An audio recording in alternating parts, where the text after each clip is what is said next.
আসসালামু আলাইকুম সুপ্রিয় শিক্ষার্থী। আজকে আমি তোমাদের সামনে আলোচনা করব নবম দশম শ্রেণীর ত্রিকোণমিতিক পাঠ নিয়ে।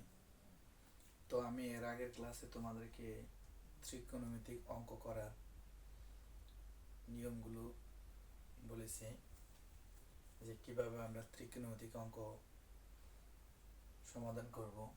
এই যে আমাদের এখানে নিয়মগুলো লেখা আছে, যে ত্রিকোণমিতিক অঙ্ক করার 3টা নিয়ম। আমার প্রথম নিয়ম হচ্ছে সাইন কোস বানানোর চেষ্টা করব।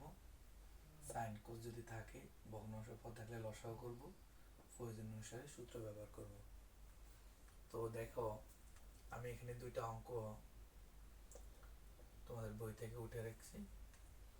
সেটা হচ্ছে বলছে প্রমাণ করো 1/cosec theta minus 1 minus 1/cosec theta plus 1 equal 2 into tan স্কোয়ারে। দ্বিতীয় নম্বর অঙ্কটা হলো 1/1 plus sine A plus 1/1 minus sine A equal to sec স্কোয়ারে। তো যাই হোক, ত্রিকোণমিতিকে ভয় না পেয়ে আমরা যদি এই 3টা নিয়মে করার চেষ্টা করি, তাহলে দেখবা যে একটা সময় অঙ্ক করতে করতে তোমার উত্তরটা হয়ে গেছে। তো যাই হোক, ত্রিকোণমিতিক অঙ্ক করতে গেলে মাথায় আমার 3টা নিয়ম আসবে। সেটা প্রথম নিয়মটা হচ্ছে সাইন কস আকারে সাজানোর চেষ্টা। এখন দেখো, আমার প্রথম নিয়মে সাইন কস আকারে সাজানোর চেষ্টা, অথবা চেষ্টা করব, আরেকটা হচ্ছে একই অনুপাত বানানোর চেষ্টা করব। হয় সবগুলা সাইন থাকবে, নাহলে সবগুলা কস, নাহলে সবগুলা সেক, নাহলে সবগুলা টেন।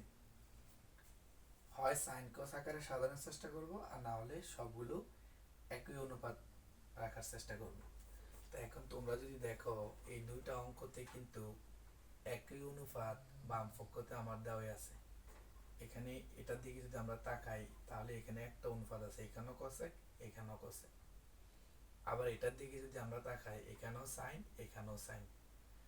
তার মানে এই প্রথম অঙ্কটা আমার সাধারণ যে চেষ্টা করব, সাইন কোস বা একই অনুপাত বানানোর চেষ্টা করব, সেটাকে আমার দেওয়া আছে। তো যদি একই অনুপাত সাজানো থাকে, তাহলে আমরা দ্বিতীয় ধাপটা করার চেষ্টা করব। অর্থাৎ সাইন কোস যদি ভগ্নাংশ আকারে থাকে, অর্থাৎ একই অনুপাতগুলো যদি কি আকারে থাকে, ভগ্নাংশ আকারে থাকে, তাহলে আমরা লসাগু করব।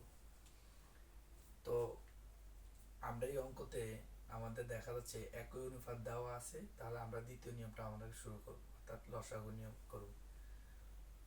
তো আমি যদি এখান থেকে একটা অঙ্ক করি, যেমন আমি যে কোনো একটা অঙ্ক নিলাম, তো আমরা 2 নম্বর অঙ্কটা সমাধান করি।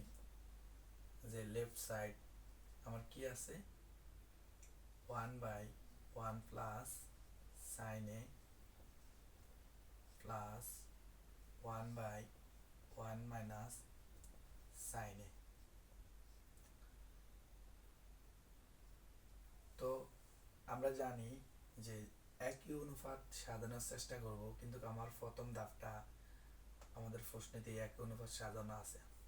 তাহলে আমরা দ্বিতীয় নিয়মে করা শুরু, ভগ্নাংশ আকারে আছে, লব-হর আকারে আছে, এই জন্য আমরা সেটাকে লসাগু করব। তাহলে আমরা জানি 1 প্লাস সাইন এ 1 মাইনাস সাইন এ। আমরা যদি লসাগু করি, তাহলে লসাগু 1, যেহেতু তারা বিপরীত মান, বিপরীত চিহ্নে, তাহলে দুইটাই আমরা নিতে হবে। 1 প্লাস সাইন এ এটাকেও যাবে, এবং 1 মাইনাস সাইন এ। অর্থাৎ লসাগু মানে কমন, আনকমন সবগুলোই যাবে। 1 প্লাস সাইন এ একটা আছে, একটা নিচে, 1 মাইনাস সাইন এ একটা আছে, একটা নিচে। তো এবার তোমরা জানো যে লসাগুর নিয়ম কি। আমরা লসাগু যখন করব, তখন হর দ্বারা ভাগ করব, প্রাপ্ত ভাগফল লব দ্বারা গুণ করব। তো আমরা সহজেই বুঝি যে 1 প্লাস সাইন এ 1 প্লাস সাইন এ, যে কোনো পদ যে কোনো পদের ভিতরে একবার যায়, এর ভিতরে ভাগ করলে একবার যায়। তাহলে আমরা যদি হর দ্বারা একে ভাগ করি, তাহলে 1 প্লাস সাইন এ 1 প্লাস সাইন এ বাদ, একবার যাবে। তাহলে এখানে কি থাকবে, আর 1 মাইনাস সাইন এ। তাহলে আমরা এটা দ্বারা এটাকে ভাগ করার পর আমরা এখানে শুধু কি পাবো, 1 মাইনাস সাইন এ। এবার 1 মাইনাস সাইন দ্বারা প্রাপ্ত ভাগফলকে লব দ্বারা গুণ করব, এটা দ্বারা আবার আমরা লবকে গুণ করব। তাহলে ওয়ান মাইনাস সাইনের দ্বারা যদি আমরা ওয়ানকে গুণ করি তাহলে কি হবে, ওয়ান মাইনাস সাইনে প্লাসের প্লাস সেম, আমরা যদি ওয়ান মাইনাস সাইনে দ্বারা ওয়ান মাইনাস সাইনে ওয়ান মাইনাস যে কোনো পদের ভিতরে একবার যায়, তাহলে এখানে কি থাকে, ওয়ান প্লাস সাইনে।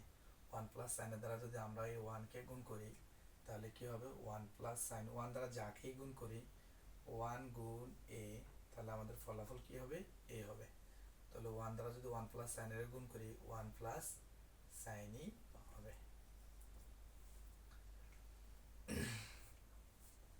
তো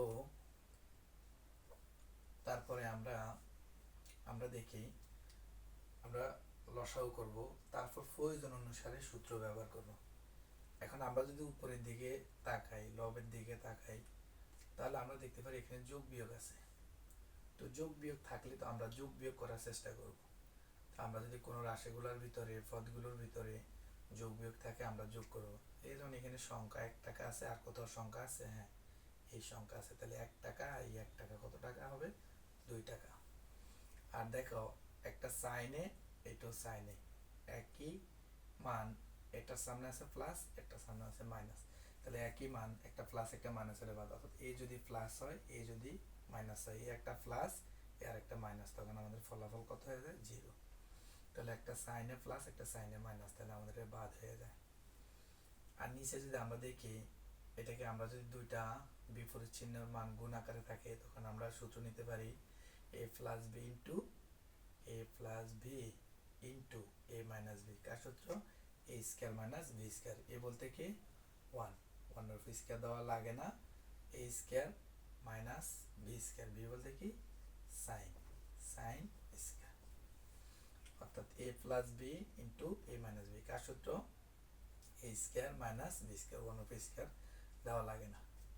তো যাই হোক, আমরা two one minus sine square আমরা বলছি যে প্রয়োজন অনুসারে সূত্র ব্যবহার করব। এই যে আমরা একটু রাইট হ্যান্ড সাইড দিকে তাকাই, আমাকে সেক পেতে হবে, সেক।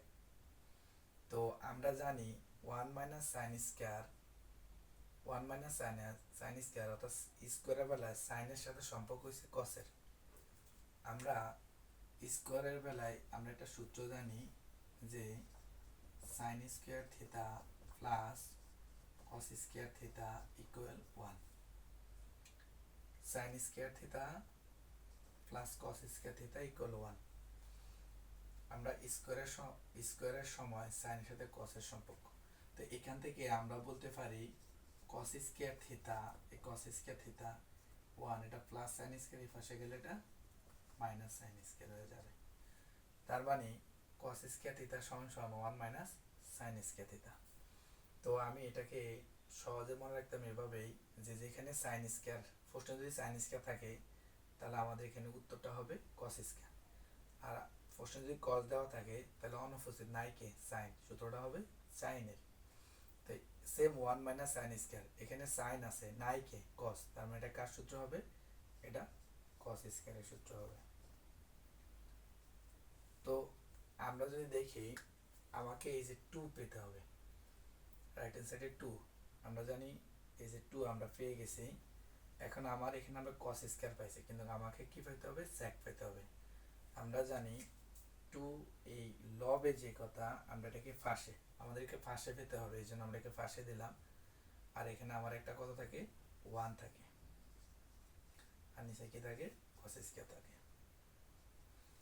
তো আমরা 2 এখানে আমরা এটা গুণ করলে, যেমন 2 এখানে ফাঁসে থাকে মানে এটা লবে আছে, 2 একে গুণ করলে 2 একে 2 আগের লাইনে আছে।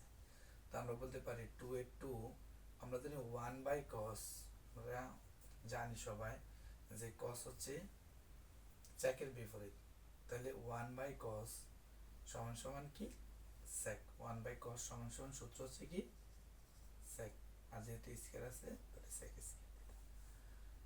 তো আমরা এই যে আমরা একটা নিয়মে, নিয়মটা অনুসারে আমরা অঙ্কটাকে ধাপে ধাপে সম্পূর্ণ করে ফেলছি। আসলে ত্রিকোণমিতি এত কঠিন কঠিন কিছু না, চাইলে তোমরা এই নিয়ম মেপে, এই নিয়ম অনুসারে তোমরা এই অঙ্কগুলোকে সমাধান করতে পারো। তো যখন আমাদের সাইন কস আকারে থাকবে তখন আমরা কি লসাগু করব, তবে প্রয়োজন অনুসারে সূত্র নিয়ে অঙ্কটাকে সমাধান করে ফেলবো। আজকে এই পর্যন্তই। আল্লাহ হাফিজ।